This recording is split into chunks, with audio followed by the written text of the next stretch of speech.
Hey church, I'm Micah Nesbitt. And I'm Hannah Nesbitt, and we just wanted to say that we miss you guys. We hope everyone's staying safe, and we can't wait to see you soon. Bye. Happy Thursday, church, and welcome to today's April 30th LJCC update. Got a lot to update you on. I asked you to be praying on Tuesday when I talked to you, and we've got a lot to update you on. We had very little warning that things would be opening up this quickly before Monday when the announcement is made, and therefore the elders have decided that to be properly prepared, not this Sunday, but next Sunday, May the 10th at 10:30 will be our first General Assembly for worship. So again, no assembly this Sunday, May the 3rd. Again, it'll be live stream as usual. We're all very disappointed to wait another week to be back together, but we appreciate your patience and your gracious acceptance of that decision. The elders would like to stress to all those who are at the state high-risk categories to continue to stay home and enjoy our wonderful live stream worship. In addition, there will be some of you who want to wait a little longer before gathering. We affirm you this decision is fine, and we appreciate your caution. In addition to those in the high-risk categories, we ask that you stay home if any of your family or group has a temperature higher than 99.9, cold or flu symptoms. While we will do our best to meet the state's guidelines for church assembly, there will still be some risk of exposure. First, we are asking that everyone take their temperature no more than an hour before you arrive at church, to ensure that no one is running a fever of over 99.9 degrees.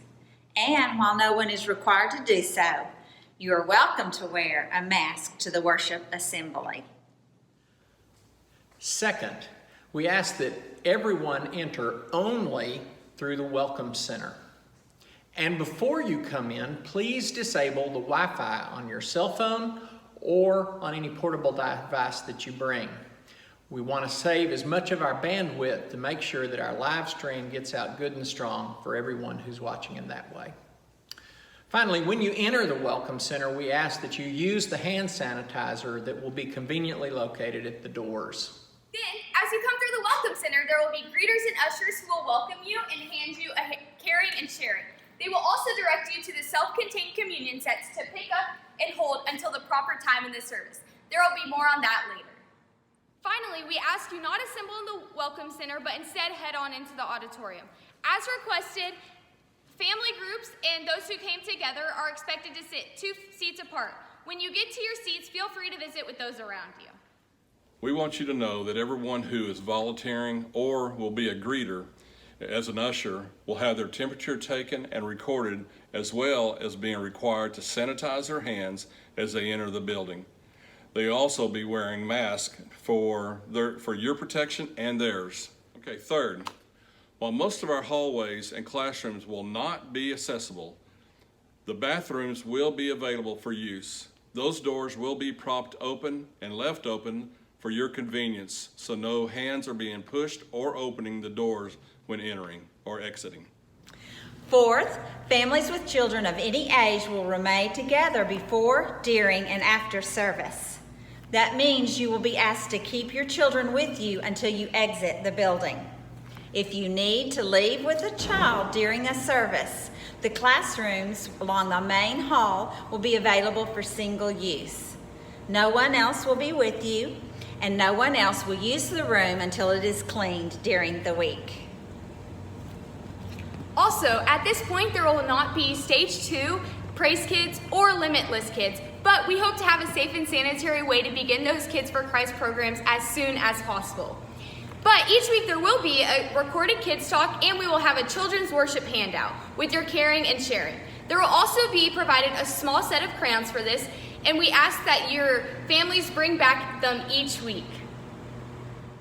Fifth, there will be a few changes to our normal worship routine. Some examples include, as we mentioned earlier, on your way into the auditorium, you're going to pick up a self-contained communion set.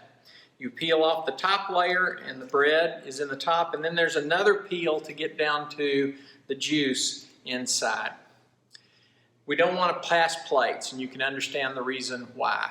However, if there is any reason your conscience is concerned about this method, you can pick up a pack of traditional communion supplies if you need them and partake at home.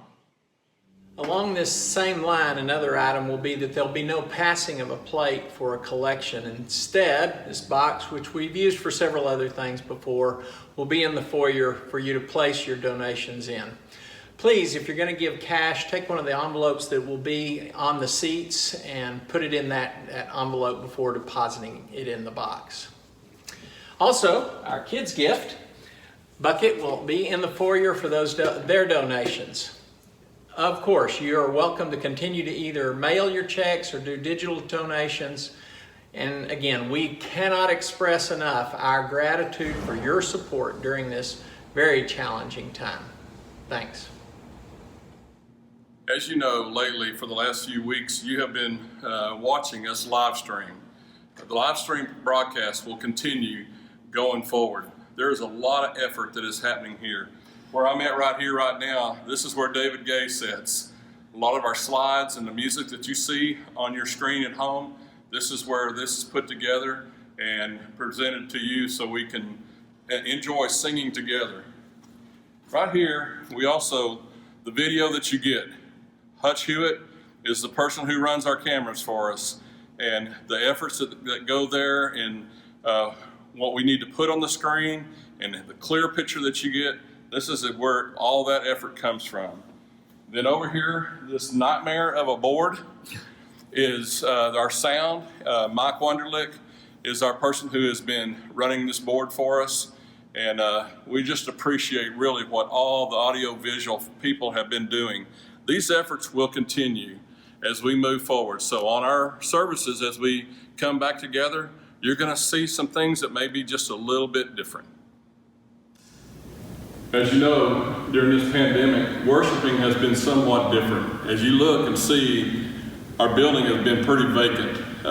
We have about 8 to 10 of us who are here on Sundays and Wednesdays working on worship that we are going to be streaming out to you to watch.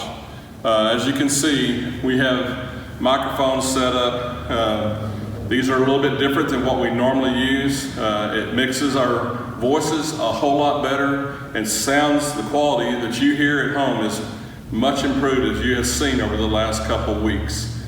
As we move forward, you will see some of the things that we have been doing continuing.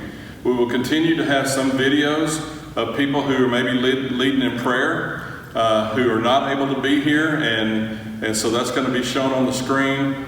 Also, our singers will be positioned a little bit different when you come to worship here, so we can continue our live stream efforts and the quality of that message going out. We have really enjoyed worshiping with each other here, but we also have enjoyed the comments and suggestions that you have given us over this past few weeks. 6th, we will not be able to serve coffee at this time, and you will not be able to drink water from the water fountain. But you are welcome to bring a bottled water with you to have in the assembly. 7th, and to your relief, we're getting to the end here. When the service concludes, we will quickly dismiss row by row to exit. And when you're dismissed, we ask that you head directly out the doors of the Welcome Center. We are doing this again to continue to respect the state's suggested physical distancing guidelines for church gatherings. However, once outside with more space to spread out, feel free to fellowship and visit as you wish, again while still practicing that safe physical distancing. In case of rain, unfortunately, we will still need for folks to move out fairly quickly, as we can't really let people get backed up in the Welcome Center.